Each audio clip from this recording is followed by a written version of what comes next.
नमस्कार दोस्तों। आप सभी का जीएस कैंपस पर बहुत बहुत स्वागत है। मेरा नाम नूर आलम और आज हम लोग एक बहुत ही महत्वपूर्ण टॉपिक पर बात करेंगे और उस टॉपिक का नाम है सी पैक। बहुत सुना होगा आपने, जिसे हम लोग बोलते हैं चीन पाकिस्तान इकोनॉमिक कॉरिडोर। कहाँ है, कहाँ से कहा जाता है, इसका क्या मतलब है, इन तमाम सारी चीजों को हम लोग देखेंगे। दूसरी बात, जिन लोगों ने चैनल को सब्सक्राइब नहीं किया है तो प्लीज सब्सक्राइब कर लीजिए, क्योंकि इस पर आपको प्रतिदिन 10 बजे सवेरे यहाँ पर आपको एक आरओ की टेस्ट सीरीज मिल रही है और वो भी बिल्कुल फ्री। दूसरी बात, इस पर एक आरओ का और एक यूपी पीसीएस को ध्यान में रखते हुए जीएस का एक बैच स्टार्ट किया जा रहा है। जिन लोगों को ज्वाइन करना हो इस नंबर पर वो अपना नाम लिख के भेज दें। ठीक है। हाँ, और अगर चैनल का यानी आपको इसका लिंक नहीं मिलता है तो इस नंबर टेलीग्राम चैनल पर जीएस कैंपस को ज्वाइन कर लीजिए, उसमें मिलता रहेगा। शुरू करते हैं टॉपिक। टॉपिक, चीन पाकिस्तान आर्थिक गलियारा, जिसे सीपैक नाम से जानते हैं। ये है क्या असल में? तो उससे पहले हम लोग यहाँ पर कुछ चीन की लोकेशन को ध्यान में देखें ध्यान से। अगर आप इस चीन की लोकेशन को देख रहे होंगे तो ये जितना कलर, जितना भी आपका ये जो ग्रीन कलर से जो है, जिसके चारों तरफ हम ये रेड कलर की लाइन घुमा रहे हैं, इस लाइन को जरा गौर से देखिए।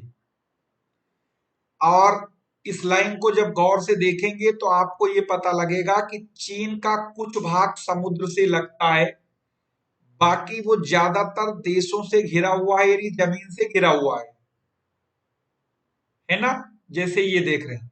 और बहुत सारे देशों से इसकी सीमाएं भी लगती हैं, जैसे मंगोलिया, रूस, उत्तरी Korea, Vietnam, Laos, Burma, Bharat, Bhutan, Nepal और इधर कजाकिस्तान, उज्बेकिस्तान, तमाम। तो चीन आज की डेट में दुनिया में मैन्युफैक्चरिंग हब बना हुआ है। और साथ ही साथ जब मैन्युफैक्चरिंग होती है तो उसके लिए रॉ मटेरियल भी चाहिए होता है, और बहुत सारा रॉ मटेरियल विदेशों से आयात भी किया जाता है। तो अब अगर चीन की, अगर हम लोग यहाँ से क्या करें, इसे आधा आधा यहाँ से इसके एक लाइन ड्रॉ कर देते हैं। यहाँ पर देखो, यानी अगर चीन का हम समुद्री क्षेत्र देखें तो ये समुद्री एरिया है जहां से उसकी कोस्टल एरिया लगता है, बाकी वो जमीन से घिरा हुआ है। ठीक है। तो चीन का जो भी आयात और निर्यात होता है वहां पर उसके पूर्वी तट से होता है, जैसे यहाँ पर इसका एक शंघाई बंदरगाह है। तो अगर हम लोग इन खाड़ी देशों से ही देखें, इस जोड़ के इस टॉपिक को, तो बिल्कुल एकदम बात समझ में आ जाएगी बहुत अच्छे से। और वो इसलिए क्योंकि यहाँ पर तेल का बहुत बड़ा भंडार है। अब अगर हम देखें कि चीन अपनी तेल की जरूरत को पूरा करने के लिए मान लो इन देशों से तेल को खरीदेगा, और खरीदने के बाद ये इंडियन ओशन को पार करेगा, यहाँ पर आएगा, मलक्का जल संधि को पार करेगा, मलक्का जल संधि के बाद दक्षिण हिंद चीन सागर में आएगा, और दक्षिण चीन सागर होते हुए ये शंघाई बंदरगाह तक पहुंचेगा। यानी उसे इस रास्ते को चलने में चीन को के शिप को 12,500 किलोमीटर की दूरी तय करनी पड़ती है। अब यहाँ शंघाई बंदरगाह पर जब सामान उतरेगा, फिर उसे चाहे वो ट्रेन से भेजे अपने इंटरनल पार्ट में, चाहे वो किसी भी अन्य साधन से उसको देश के अन्य हिस्सों तक पहुंचाए। मान लो ये एरिया जो आपको हमने इधर वाला कर दिया था, ये चीन का ही है, लेकिन हमने सिर्फ समझने के लिए यहाँ पर करा। तो इस एरिया की जरूरत को पूरा करने के लिए क्या करे, वो 12,000 किलोमीटर दूरी का इधर तेल खरीदे, यहाँ से आए, और फिर 3,000 किलोमीटर चल के इधर पहुंचे, तब जाके इस एरिया को तेल की सप्लाई कर सके। या इस एरिया का जो मैन्युफैक्चरिंग सामान है वो यहाँ से 3,000 किलोमीटर इधर ट्रेन से लाद के लाए शंघाई, और शंघाई से फिर दक्षिण चीन सागर होते हुए मलक्का जल संधि, इंडियन ओशन, और फिर जिसे जहां जाना हो वहां जाए। तो इसे एक बहुत लंबा सफर तय करना पड़ता था इसके लिए। अब इस एरिया की जो जरूरत को पूरा करने के लिए उसे बहुत ज्यादा ट्रेवल करना पड़ता था। अब चीन ने एक दिमाग लगाया। वो दिमाग क्या? उसने सोचा कि जो ये एरिया है, जो यानी उसका उत्तरी पश्चिमी हिस्सा है, इस एरिया की जरूरत को पूरा करने के लिए उसे बहुत लंबे पापड़ बेलने पड़ते हैं। तो इसके लिए करा क्या जाए? तो करने के लिए उनके छोटे छोटे लोगों के बड़े बड़े दिमाग में ये दिमाग बात आई। क्या आई? कि अगर, क्योंकि यहां पर एक चीज उससे पहले हम एक बार और क्लियर कर दें, ये वाला हिस्सा जो है वो पीओके का पीओके है, पाकिस्तान ऑक्युपाइड कश्मीर। यानी ये हिस्सा भारत का है और था और रहेगा, लेकिन ये अवैध रूप से कब्जा पाकिस्तान का इस पर है। अमूमन सुनते भी होंगे। तो यहां पर चीन का एक जगह पड़ती जिसका नाम है शिंगजियांग। ये चीन का सबसे अशांत क्षेत्र कहा जाता है। और इसी शिंजियांग प्रांत में एक शहर पड़ता है जिसका नाम है कासगंज। क्या नाम है? कासगंज।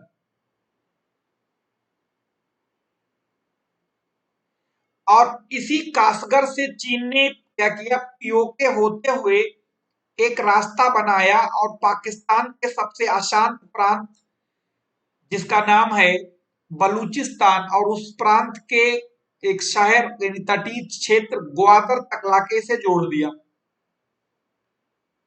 और इसका नाम है ग्वादर।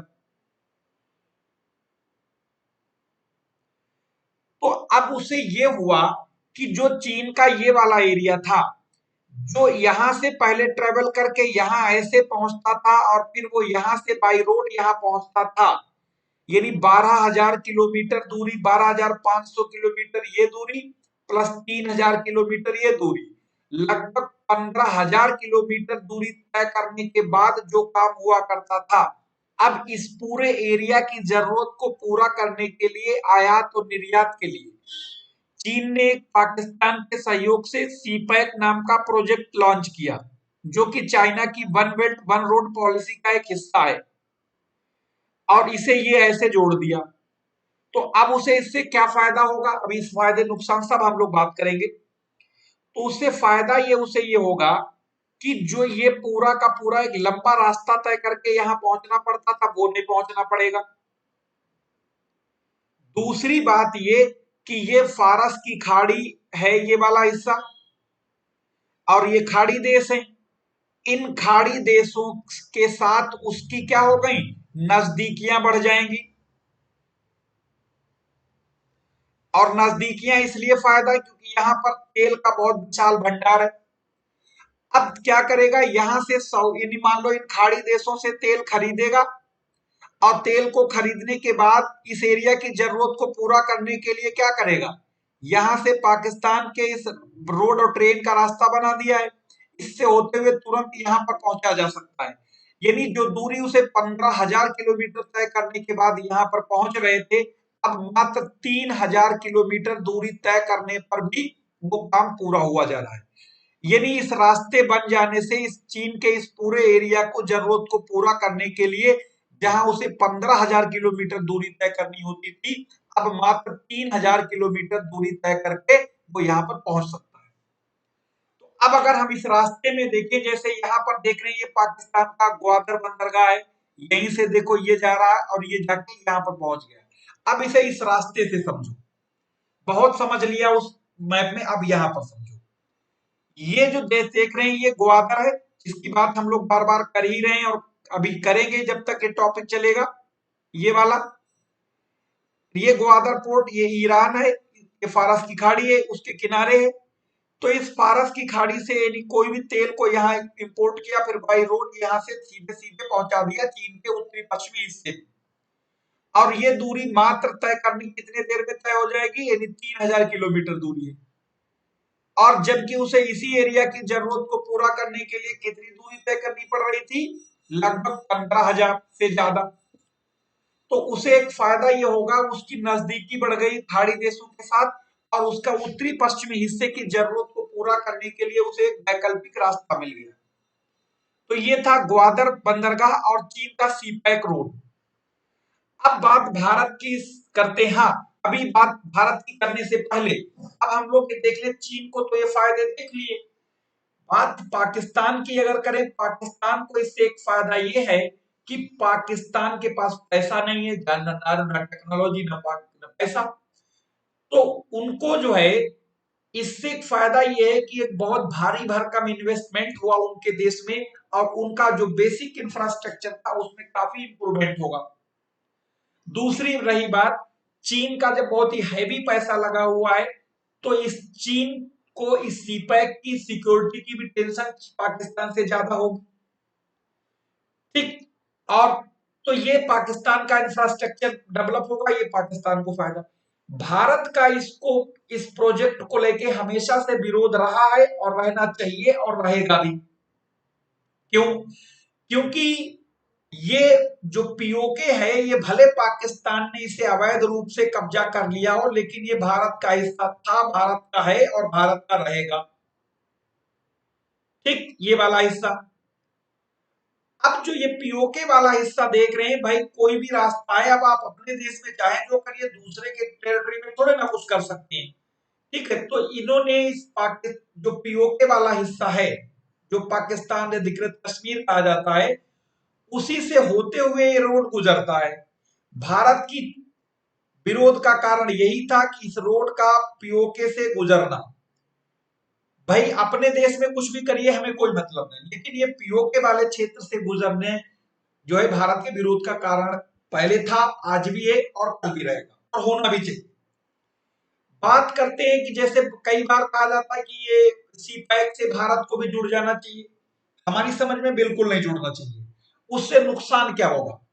अगर हम सीपैक से जुड़ जाएंगे तो इसका मतलब ये हुआ कि भारत सरकार ने पीओके को एक आधिकारिक मान्यता दे दी। इसका मतलब ये माना जाएगा, और वो हम मान्यता न दी थी, न दिए हैं और न देंगे।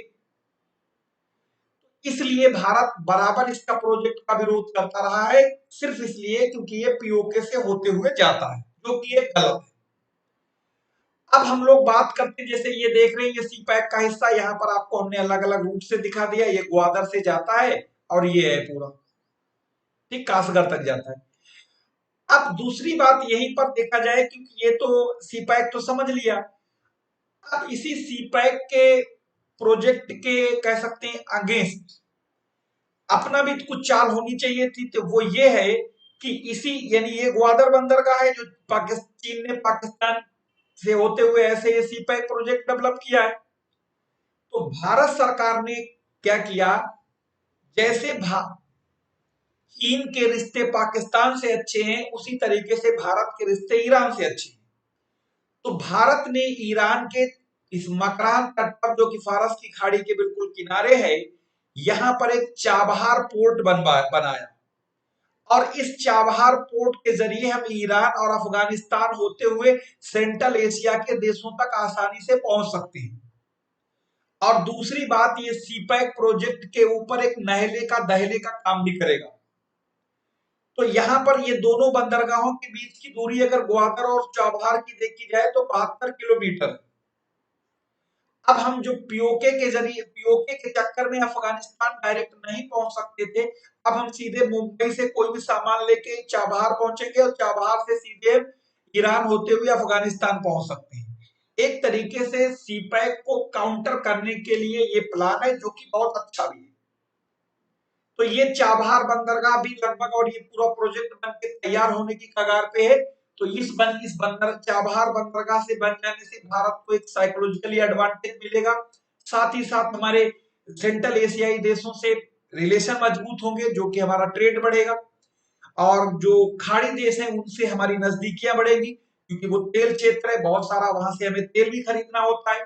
साथ ही साथ हमारे बहुत सारे लोगों को वहां से रोजगार भी मिलता है। तो किसी भी देश, यानी पश्चिम एशियाई देश जो कि खासतौर से खाड़ी देश हैं, इनके साथ बेहतर रिश्ते होना एक अच्छी बात है, क्योंकि इनसे बहुत सारा हमको व्यापार भी इनके साथ करना है, यानी तेल भी खरीदना है और इनके मार्केट में अपनी बहुत सारी प्रोडक्ट्स को बेचना भी है। साथ ही साथ इनके यहाँ पर बहुत सारा हमारा जो यानी बहुत सारे भारतीय वहां पर जाके जॉब करते हैं, जिससे हमें बहुत सारी विदेशी मुद्रा प्राप्त होती है, जो कि देश के लिए अच्छी बात है। तो ये चाबहार और सीपैक प्रोजेक्ट का एक छोटा सा कॉन्सेप्ट था। फिर हम लोग मिलेंगे इसी चैनल पर किसी नए वीडियो के साथ, तब इसे आप देखिए। और कल इसी चैनल पर आपको जीआई टैग का एक वीडियो हमने अपलोड किया था, मात्र 11 मिनट का है, उसे जरूर देखिए। आरओ की टेस्ट सीरीज प्रतिदिन 10 बजे सवेरे चल रही है, उसे जरूर ज्वाइन करिए, फ्री है। इस पर एक पेड बैच बनने जा रहा है, जो लोग इंटरेस्टेड हो वो बताएं। इस पर इस नंबर पर पेड लिख के अपना नाम लिख के भेजें, जिसमें आपको आरओ और यूपी पीसीएस का जीएस का बैच मिलेगा, वो भी सिर्फ जीएस मिलेगी। फिर बता रहे हैं जीएस मिलेगी मात्र 999 रुपए में। तो जो लोग इंटरेस्टेड हो इसमें तुरंत इस पर हमको मैसेज करें, उनके लिए एक अलग ग्रुप बन जाएगा, सिर्फ वो लिंक उन्हीं को मिलेगा जो लोग उसमें पेड होंगे और जुड़े होंगे।